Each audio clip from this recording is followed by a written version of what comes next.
Hi guys, Colin here from Practice Nav. So today I just wanted to quickly talk about how to value a healthcare business. So this is a really interesting topic because a healthcare business is only worth what someone is willing to pay for it at the end of the day. But there's a couple of things we need to go through before you go looking at buying a practice or before you go looking at selling a practice. Okay. So myself and Paddy have been involved in lots of buying and selling of practices all over the place. So we've worked in England, Australia, New Zealand, and Ireland. So we have a good understanding of how it works. And it's pretty much the same worldwide. So it doesn't really matter what your location is. The principles of the situation are the same. So there's a couple of basic tips that we go through. So the first one when buying or selling a business or a clinical practice or a healthcare business is it needs to be clean.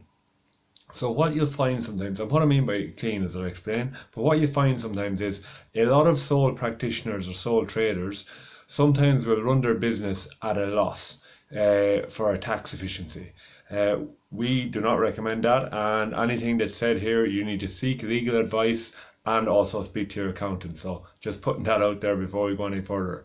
So sometimes they'll run the business and the business may be running at a profit of, let's say, 1,500 euro, or let's say 2,000 euro a year. Okay.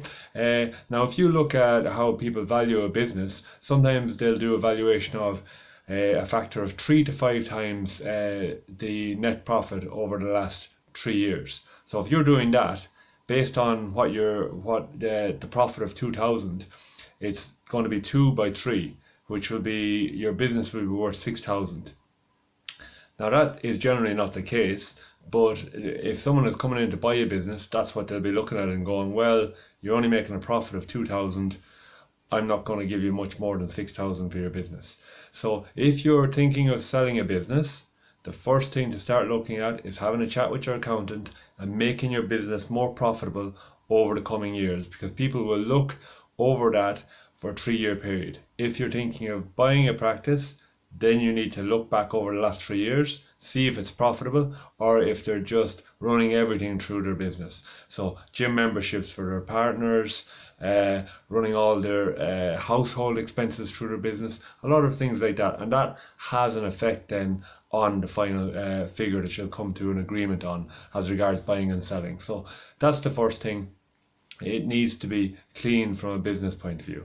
Okay. The next thing then, what we're looking at is maybe a list of assets. So you should have a list of assets and stock within your business and put a valuation with that. So if you have two plinths in your business, two computers, and a stock worth up to $2,000 or euros or whatever you're trading in, then make a list of that. And your accountant should also have this list because they're fixed assets within the business and they may be available for some depreciation over a certain period of time. But it's also a good list to have so that when you do a stock take or you do an asset list valuation, you know, right, I've got assets and stock in the business worth 10,000. So they're going to be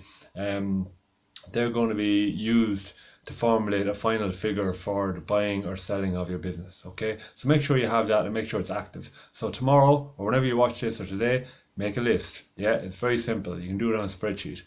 The next thing is when you're buying a business, know exactly what's for sale. Or when you're selling a business, what's for sale. So sometimes people will sell a business and they'll go, yeah, my clinic is for sale. And you're going, right, is it the clinic? Are your staff going to come working for the new owner? Generally, it doesn't happen and they don't last for long. So just bear that in mind if you are buying or selling a business. Do you own the building? Are you selling the building with the business? So just be really, really clear and defined in what is actually for sale and be really clear and defined in what you're actually buying. So that comes down to, right, is it just the building and the database, or is it just the building I'm buying? Is it the business I'm buying? What lease is in place at the moment for the building? So if you buy a business, healthcare business, and it might be a 4x2x2, which is you have the option to renew after 4 years for an extra 2 years within the lease agreement. and just look that up on Google if you're not sure about lease agreements and stuff. But basically, if you're buying a business, you want to make sure that there's an option for you to extend, and there's an option also for you to transfer the lease and keep the same conditions. So just all things to consider when you're buying or selling a business.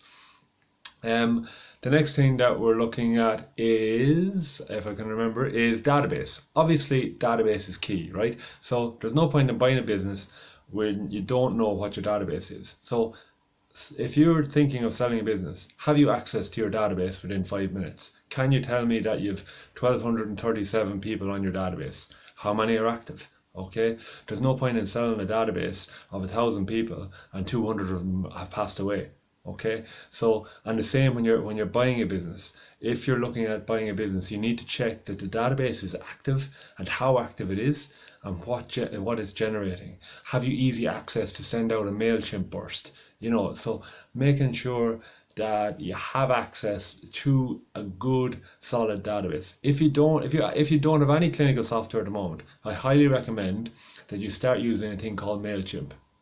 And just search our blog for details on the MailChimp stuff, and we can give you details on how to use it, or just give us an email about how to use the MailChimp. Right, so, and that's info@practicenav.com. The next one, what we're looking at then, is the Goodwill. What is Goodwill? Goodwill is a kind of intangible asset, and what that means is, it's if you buy a business of someone, it means that there's trust in that business. So the customers trust the brand of the business. So we at Compass Physio, we are building a brand. So we have 2-3 clinics in Ireland and a clinic in Liverpool. So myself and Paddy, we have that brand of good customer service, upfront.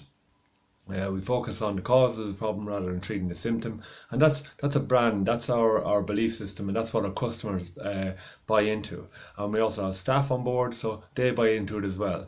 So it's something that's transferable, hopefully, when you buy or sell a business. So that's something else to think about. So to recap, your business needs to be run clean through the books. Okay, so if you're buying or selling a business, make sure it's clean, make sure there's a decent database in place, make sure there's some goodwill, so they're not going to badmouth you after you buy it, or you sell it for that matter. Make a list of assets, okay, and just ensure you know what is for sale or what you're buying when you're formulating a contract for that business. Guys, I hope you found that helpful.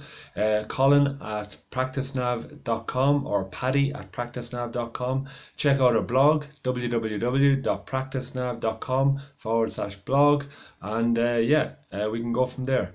And if you want to come join the conversation on Facebook, PracticeNav tips to help you run your clinic, just come on, join the group and ask a question and invite some friends. Thanks very much.